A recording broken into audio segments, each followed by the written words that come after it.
as was our wont, we moved again.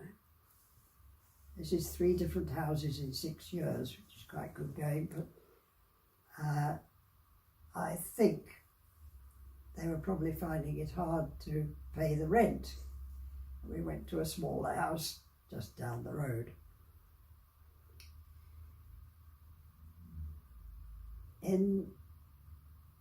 When I was 6, so that would be 1934, I never mentioned that it was 1928 that I was born.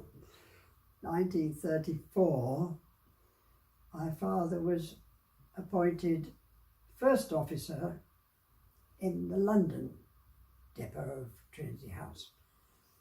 And at this stage, he had now got his master's certificate. You could not be a captain without having a master's certificate from the Board of Trade. And there were difficult examinations you had to undergo.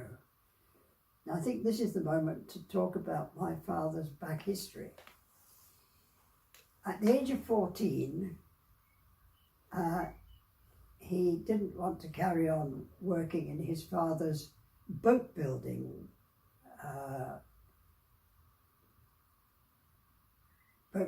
workshop overlooking Ramsgate Harbour. He wanted to go to sea.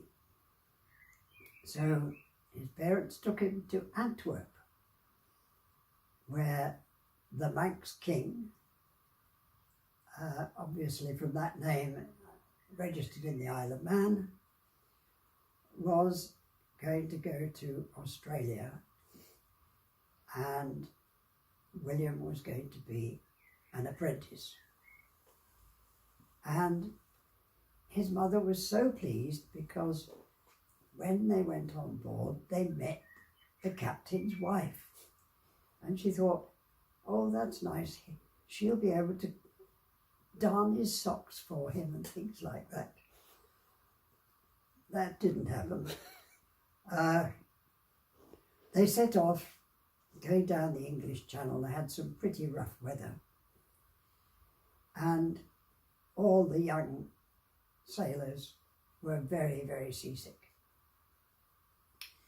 And my father had the misfortune to be the first of the youngsters to recover. And the first mate said, you see that sail, that little sail way up the top there, you'd better go up and get yourself acquainted to it because you'll be looking after it. Anyway, he was 2.5 years before he came home again. They went to Australia, and when they'd offloaded there, they went up the west coast of South America to collect guano from some islands that were covered in seabirds and their guano. And they had to cart this evil-smelling stuff in their boats back to the ship, load up